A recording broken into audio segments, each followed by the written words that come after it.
Welcome to this explainer. Okay, today we are tearing into the Oregon Commercial Driver Manual. But look, we aren't just going to treat this as some boring study guide for a piece of plastic you shove in your wallet. We're looking at the Oregon CDL for what it actually is, a compounding contract of trust, massive responsibility, and extreme accountability. Stepping up into the cab of a commercial vehicle is a massive commitment to public safety, and the rules absolutely reflect just how high the stakes really are. So, here is our roadmap for today. 1. Choosing your CDL class. 2. Endorsements and license restrictions. 3. How to lose your CDL. 4. Essential rules of the road. And 5. Logging miles and fuel. Section 1. Choosing your CDL class. So what actually makes a truck commercial in the eyes of the law? You might see a huge, heavy-duty pickup towing a massive trailer and wonder, hey, does that driver need a CDL? Well, the answer lies in some very specific weight and cargo thresholds that legally transform a standard everyday vehicle into a highly regulated commercial machine. The absolute magic number you've got to remember here is 26,001. If the gross combination weight rating, the GCWR, of your setup is 26,001 pounds or more, boom, you are officially entering CDL territory. Then you have to look at whether the towed unit itself is over 10,000 pounds. These two weight ratings act as the primary triggers. They mathematically categorize the risk and the sheer momentum of the vehicle you're commanding. Now those triggers break down into 3 distinct classes. Class A is your heavy hitter. We're talking classic combination vehicles where both the total weight is over 26,000 pounds and the trailer itself is over 10,000 pounds. Class B covers heavy straight vehicles. Think of a massive dump truck where the main unit is super heavy but the trailer isn't. But Class C? Class C is actually less about massive weight and entirely about high-risk cargo. If a vehicle is under 26,001 pounds but is designed to carry 16 or more passengers or is transporting placarded hazardous materials, you still need a CDL, for sure. Basically, the risk dictates the rule. Section 2. Endorsements and license restrictions. Think of your CDL almost like a character in a video game. You can add power-ups, right? But you can also get hit with debuffs. First, we have endorsements. These actually add permissions. They require extra studying and testing to prove you can handle dangerous or complex situations. On the flip side, we have restrictions. These legally limit what you are allowed to operate. For instance, if you take your road test in an automatic, you'll get an E restriction, meaning absolutely no manual transmissions. If you test in a vehicle without air brakes, you get an L restriction. Your license strictly reflects the exact equipment you've proven you can safely handle.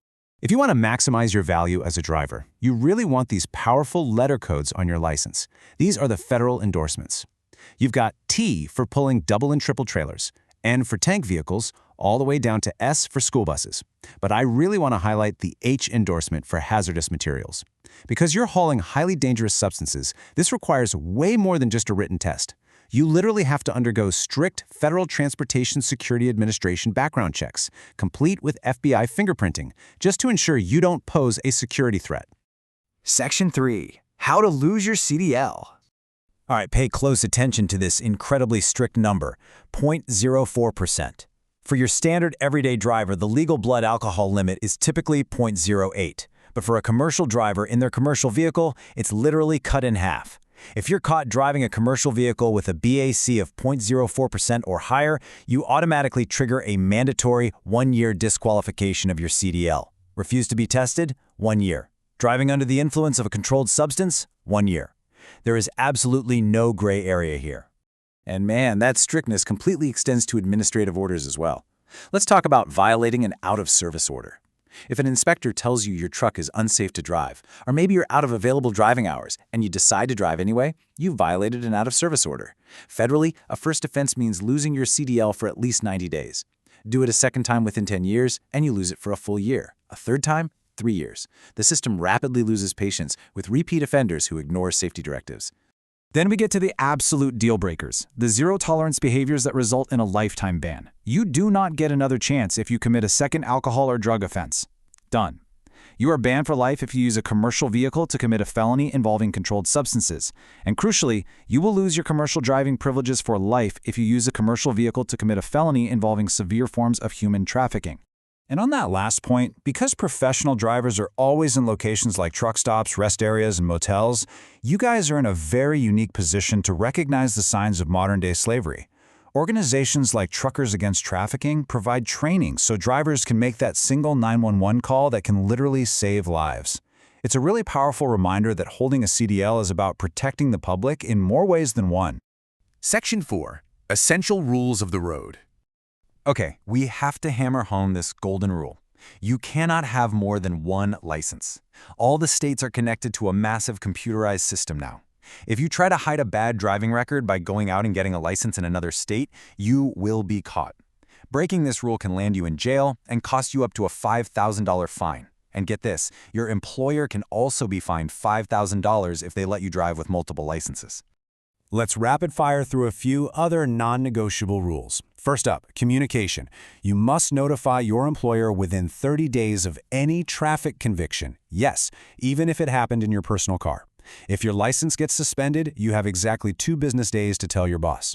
Next, physical safety. Safety belts are mandatory. The manual points out that a belt holds you securely behind the wheel during a crash, helping you keep control of the vehicle. If you don't wear one, you're 4 times more likely to be fatally injured if you're thrown from the cab.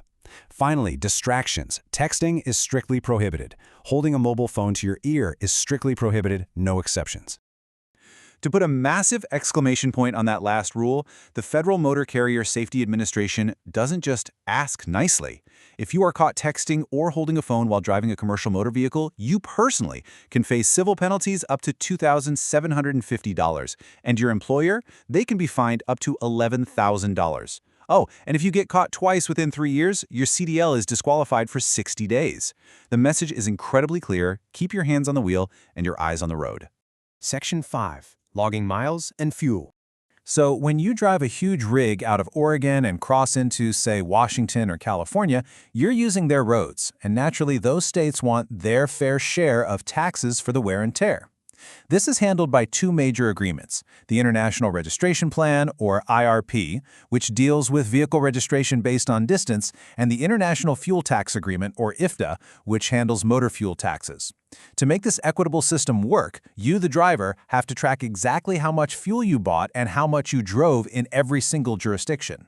And to actually make this whole system work, you use what's called an Individual Vehicle Distance Record, or IVDR. This thing is seriously rigorous. You've got to log the date, the origin, the destination, the exact highways you traveled, the beginning and ending odometer readings, and every single fuel purchase with an attached receipt. It is basically a daily mathematical accounting of your truck's exact footprint on the nation's infrastructure. To do this correctly, you must be incredibly disciplined. You're logging your odometer reading at the start of the day, the exact split second you cross a state or provincial line, and at the end of your trip. These are the literal source documents for tax calculations, and they have to be maintained for a minimum of 4 years. If a taxing jurisdiction audits you or your carrier and these records are missing or just inaccurate, the result is heavy fines, penalties, and even the suspension of your IRP registration and IFTA licenses. Well, that brings us to the end of our explainer. So I'll leave you with this final question. Do you have the discipline to be a zero-tolerance, everyday hero on the highway? As we've seen today, getting an Oregon CDL isn't just about passing some test. It's mastering the mechanics of heavy machinery, maintaining a flawless personal driving record, protecting vulnerable people you might see on your route, and meticulously tracking your daily mileage. It is a massive, massive responsibility. Do you have what it takes? Thanks for joining me as we unpacked the true weight of the CDL playbook. Keep learning, and hey, stay safe out there.